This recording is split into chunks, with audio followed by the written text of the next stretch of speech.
এবার সময় হয়েছে ঘরে ফেরার। যখনই কক্সবাজার থেকে ঢাকা আসার সময় হয় তখন কেন জানি মন অনেক খারাপ লাগে, মনে হয় যে আবার কবে আসতে পারবো।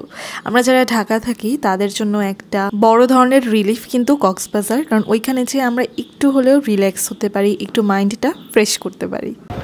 ফাইনালি দেখতে দেখতে আমার 3 দিনের ট্যুর শেষ। 3 দিন আমি 3টা হোটেল ছিলাম, 3টা হোটেল আমি রিভিউ করেছি। আমার একটা পার্সোনাল সাজেশন থাকবে, আপনারা যারা আসলেই ট্যুরে আসবেন একটু রিল্যাক্সে হওয়ার জন্য, রিফ্রেশমেন্টের জন্য, তাদের উচিত হিমছড়ি বা ইনানিতে থাকা। কলাতলিটা একদমই ঢাকার মতো অনেক ঝামেলা, অনেক যানজট, অনেক গাড়ি, অনেক কেওস। কলাতলিটা আমি একদমই মিস করবো না, আমার ইনানির টাইমটাই আমি মিস করব। আমার বেস্ট সময় আসলে ইনানিতেই কেটেছে। কলাতলিতে আমি আসলে ভালো কোনো মেমোরি পাই নাই।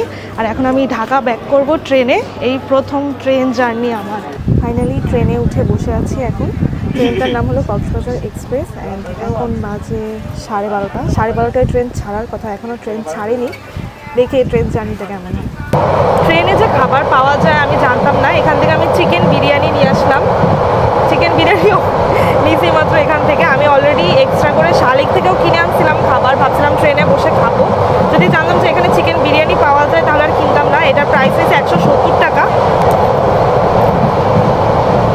চালটা একটু শক্ত বেশি, কিন্তু টেস্ট অ্যাভারেজ।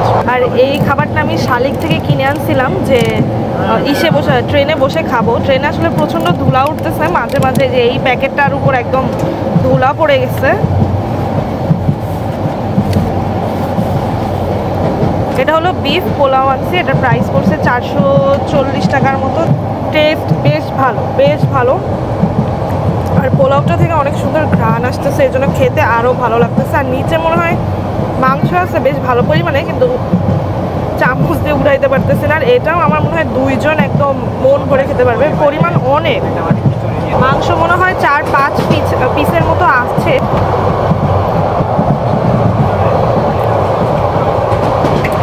এটা খেয়ে আমি স্যাটিসফাইড। পোলাওটার মধ্যে যে মটরশুঁটি আছে, গাজর আছে, আর মাংস মনে হয় 5 পিস দেয়া, চামচ ধরে 2টা হাড্ডি আছে, তো বলা যায় 3 পিস মাংস। মাংস এখানে আসলে 8-9 পিসের মতো আছে। আমি অলরেডি 3-4 পিস খেয়েছি। হাড্ডি 1 পিস, আর এই যে 4-6 পিস মাংস। এই প্রাইসে এই খাবারটা আমার কাছে মনে হয়েছে বেশ ভালো। সো এটা এখানে এই যে 1 পিস কলিজা টাইপও আছে মনে হয়। অনেক দিছে মাংস, অনেক, মানে 440 টাকা হিসেবে একদম good food, worth it.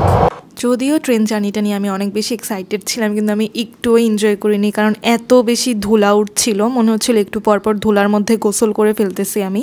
R train জার্নিটা কিন্তু বাস জার্নি থেকে বেশি ঝামেলার মনে হয়েছে আমার কাছে, সময়ও কিন্তু ট্রেনে বেশি লাগে।